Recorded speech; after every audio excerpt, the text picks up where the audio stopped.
महाभारत के युद्ध में एक पल ऐसा भी आया था जब महारथी कर्ण की मौत अर्जुन के तीरों से नहीं बल्कि साक्षात हनुमान जी के क्रोध से होने वाली थी। क्या आप जानते हैं कि अर्जुन के रथ की ध्वजा पर बैठे शांतिप्रिय हनुमान आखिर इतने क्रोधित क्यों हो गए थे कि उनकी एक हुंकार से पूरा कुरुक्षेत्र कांप उठा था। अगर उस दिन स्वयं भगवान श्री कृष्ण ने उन्हें न रोका होता तो शायद महाभारत का इतिहास उसी क्षण खत्म हो गया होता। कुरुक्षेत्र का महासंग्राम अपने चरम पर था। कर्ण और अर्जुन के बीच ऐसा भयंकर युद्ध चल रहा था मानो प्रलय आ गई हो। कर्ण अपने विजय रथ पर सवार होकर अर्जुन पर विनाशकारी बाणों की वर्षा कर रहे थे, लेकिन तभी एक अनर्थ हो गया। कर्ण के धनुष से निकले कुछ अचूक बाण सीधे रथ हाँक रहे श्री कृष्ण को जा लगे। उन बाणों के प्रहार से माधव का दिव्य कवच कटकर गिर गया और उनके अंगों पर घाव हो गए। अर्जुन के रथ की ध्वजा पर अदृश्य रूप में विराजमान साक्षात रुद्रावतार हनुमान जी से अपने आराध्य का यह कष्ट देखा नहीं गया। जिस प्रभु श्री राम के लिए उन्होंने लंका जला दी थी, आज उन्हीं के अवतार श्री कृष्ण को लहूलुहान देखकर हनुमान जी का महाक्रोध ज्वालामुखी की तरह फट पड़ा। वे भयंकर गर्जना करते हुए अपना विराट रूप धारण करके कर्ण को मारने के लिए ध्वजा से उठ खड़े हुए। उनकी उस एक गगनभेदी गर्जना से कौरव तो क्या, स्वयं पांडव भी थर थर कांपने लगे। ऐसा लगा मानो आज पूरा ब्रह्मांड ही फट जाएगा। हनुमान जी का वो प्रलयंकारी रूप देखकर महारथी कर्ण के प्राण सूख गए। उनके हाथ से धनुष छूट गया और उनका सारथी भय से जम गया। हनुमान जी के दांत कटकटा रहे थे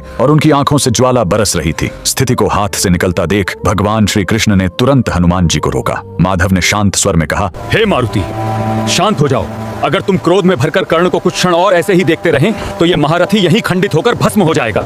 हे पवन पुत्र, ये तुम्हारा त्रेता युग नहीं बल्कि द्वापर युग है।